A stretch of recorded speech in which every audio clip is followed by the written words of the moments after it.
Gereja-gereja yang tidak mengikut ajaran Alkitab, memutarbelitkan Alkitab dan menghalang iman kepada Tuhan yang datang dalam badan, yaitu Kristus yang datang kali kedua. Salah satu contoh salah penafsiran Alkitab adalah mengenai buku Wahyu bab 1 ayat 7.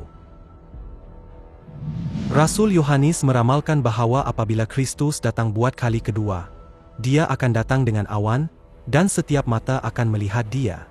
Gereja-gereja kini memutarbelitkan firman itu dengan mendakwa pernyataan bahwa setiap mata akan melihat dia, merujuk kepada peristiwa gaib yang dapat dilihat oleh setiap orang, bukannya Kristus yang kembali dalam badan. Jika penegasan mereka adalah betul, mereka akan menyangkal bukan hanya Kristus yang datang kali kedua, tetapi juga Yesus yang telah datang kali pertama.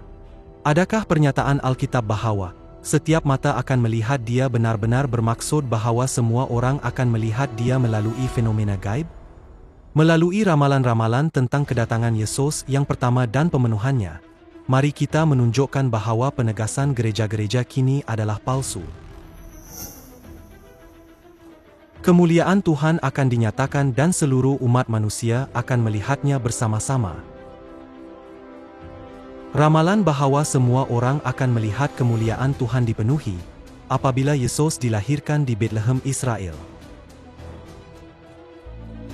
Menurut tafsiran gereja-gereja kini, seluruh dunia harus melihat Tuhan apabila dia dilahirkan dalam badan pada 2000 tahun dahulu. Sebenarnya, hanya beberapa orang Yahudi melihat kemuliaan Kristus yang datang dalam badan. Adakah ramalan Alkitab salah? Atau Yesus bukan Kristus? Jika mereka coba mentafsirkan ramalan Alkitab tanpa pemahaman dengan betul, mereka akan menafikan Alkitab dan juga menyangkal Kristus. Alkitab ialah buku ramalan yang ditulis oleh orang yang didorong oleh Roh Kudus. Oleh itu, jika kita coba memahami ramalan dengan sudut pandangan manusia yang fana, bukannya dengan sudut pandangan Roh Kudus, kita berisiko memutarbelitkan makna Alkitab. 2000 tahun dahulu, para pemimpin agama yang mendakwa bahwa mereka mengetahui Alkitab, menyalibkan Tuhan yang datang dalam badan. Ini karena mereka mentafsirkan Alkitab dengan sewenang-wenangnya dan memutarbelitkan maknanya. Sama juga pada zaman ini. Gereja-gereja kini mendakwa bahwa Yesus tidak boleh datang dalam badan, karena semua orang di bumi akan melihat dia, tetapi sebenarnya, mereka memutarbalikkan Alkitab.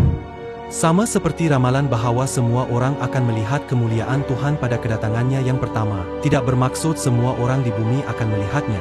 Jadi firman dalam buku Wahyu bab 1 ayat 7, setiap mata akan melihat dia, tidak bermaksud semua orang di bumi akan melihat dia.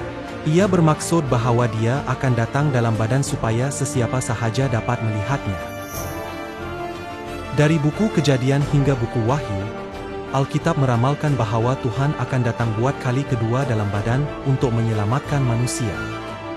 Jika kita mengabaikan ramalan Alkitab bahwa dia akan datang buat kali kedua dalam badan, dan mentafsirkan Alkitab sewenang-wenangnya, kita akan menghadapi kebinasaan, sama seperti orang yang menolak Kristus apabila dia datang sebagai penyelamat pada kedatangannya yang pertama. Oleh itu, penegasan bahwa Yesus tidak boleh datang dalam badan kerana setiap mata akan melihat dia, adalah salah.